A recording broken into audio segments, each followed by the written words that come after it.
My father left my family when I was 2 years old.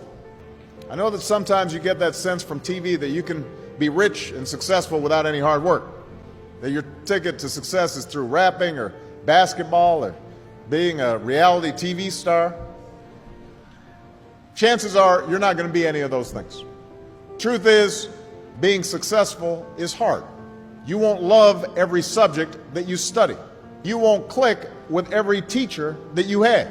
Not every homework assignment will seem completely relevant to your life right at this minute. And you won't necessarily succeed at everything the first time you try. That's okay. Some of the most successful people in the world are the ones who've had the most failures. J.K. Rowling, who wrote Harry Potter, her first Harry Potter book was rejected 12 times before it was finally published. Michael Jordan was cut from his high school basketball team. He lost hundreds of games and missed thousands of shots during his career, but he once said, "I have failed over and over and over again in my life, and that's why I succeed."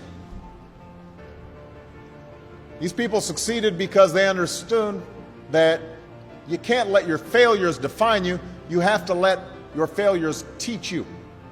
You have to let them show you what to do differently the next time. So if you get into trouble, that doesn't mean you're a troublemaker. It means you need to try harder to act right.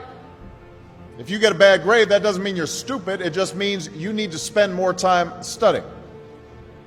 No one's born being good at all things. You become good at things through hard work. You're not a varsity athlete the first time you play a new sport. You don't hit every note the first time you sing a song. You've got to practice. The same principle applies to your schoolwork. You might have to do a math problem a few times before you get it right. You might have to read something a few times before you understand it. You definitely have to do a few drafts of a paper before it's good enough to hand in. Don't be afraid to ask questions. Don't be afraid to ask for help when you need it. I do that every day.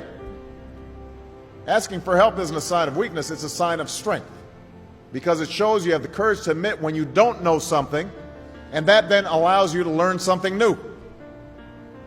So find an adult that you trust, a parent, a grandparent, or a teacher, a coach, or a counselor, and ask them to help you stay on track to meet your goals.